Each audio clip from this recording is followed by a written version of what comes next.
Hi, my name is Rachel, and today I'm going to take you through my creative process and how I make guitar loops in Logic Pro. It's pretty simple, nothing too big. I do have a DIY setup, just to let you know beforehand. But first things first, we're going to create a Logic Pro session.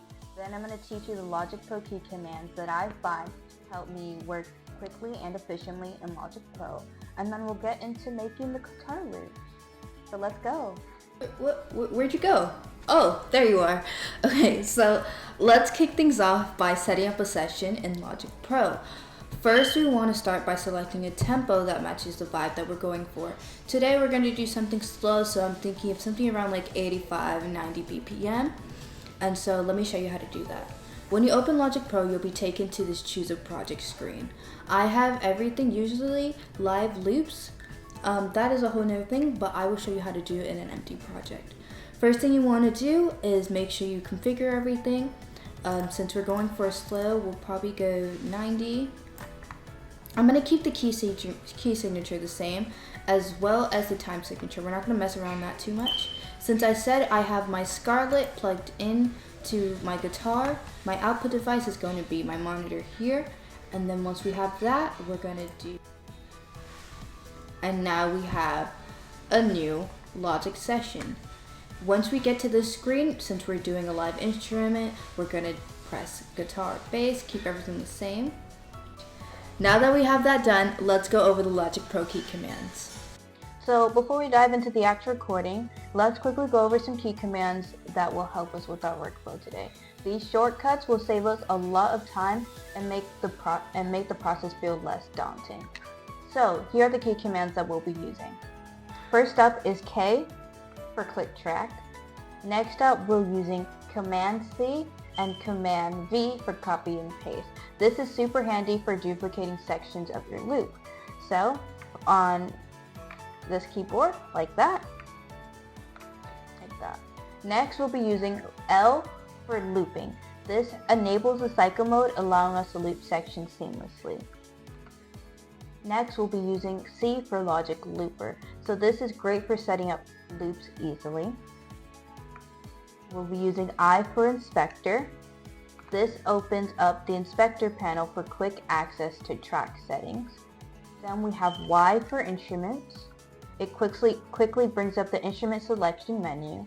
Lastly, we have R for Record, which lets us start recording without reaching for the mouse. And the most important and the most simple is our spacebar. It's just a simple way to control playback.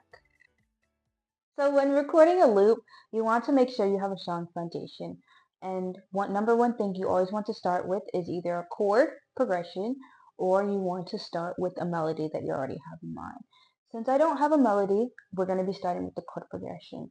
And the chord progression I'm going to be starting with is a 2-1-6-5 progression. And in the key of C, that is D minor, C, A minor, and G. So let's record that into the DAW and see how that sounds. Now that we're in the DAW, after setting everything up, we have everything set up, let's just press record. And make sure you have this 1, 2, 3, 4 on. This will be your countdown. If you don't have it, it'll just automatically start. But when you have it on, it'll automatically count you down. So let's start recording.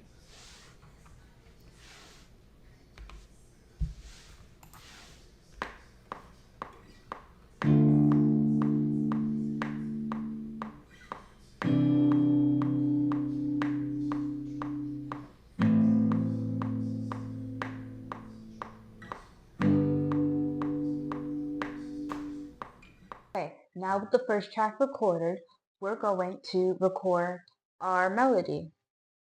So what you want to do, you want to hold Command D, and that will duplicate the track. So now that's going to be recorded. When duplicating for your melody, you want to make sure you have 2 tracks, and then you want to pan one left, pan the other right. Once you have done that, you can record for both. But this honestly, it's also a personal preference, but I think it makes the guitar sound wider and gives you a more brighter sound. And so now let's go ahead and record our melody.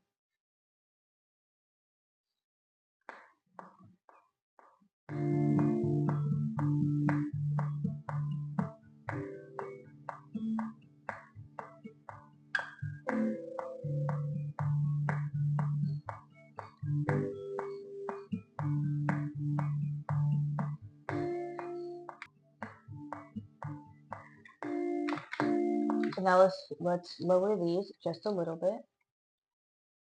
We'll do 4, -4, just so that the main melody can stay relevant and heard. So let's listen to that.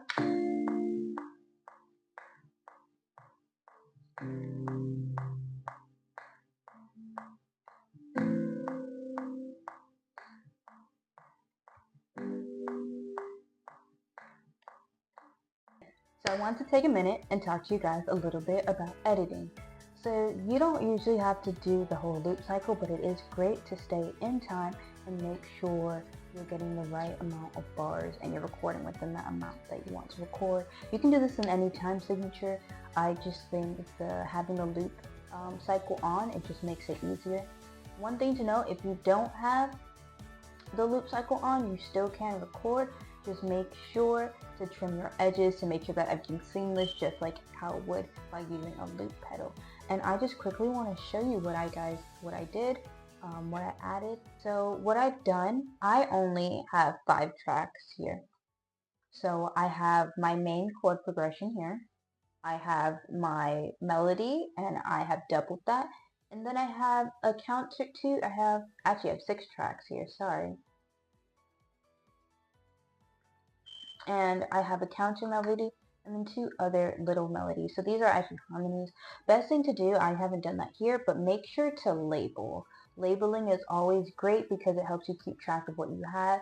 And what I've done, I have just kept everything and made sure that they have stayed continue. So I press L and I keep that going. One way to make sure you have everything we want to be, just press L. You can move that around. Just make sure it's all lined up. Then is I've looped everything and I've cut it down so I have the main chord progression going throughout the entire length. Then I have my harmony sections going up until a certain point, and then I'll usually just have my where it started at the same doing the same thing it was in the end. So I'll just have everything playing in the middle, and then I'll cut that down to just my main chord progression and whatever other melody I want playing at the end. And so then I'll just have that middle section, and then I'll cut that down, and it'll just keep going, and so on and so forth. So this is what it sounds like.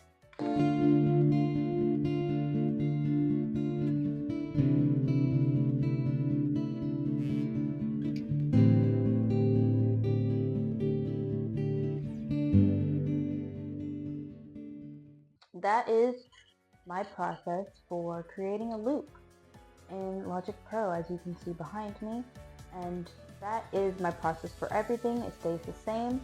Start simple with a simple chord progression and a foundation. Layer carefully and be open to change, because as you go through loops, depending on the mood or how you feel, it will always change. And so just stay open to that. It's a really simple process, nothing too much. And if you have any questions, let me know.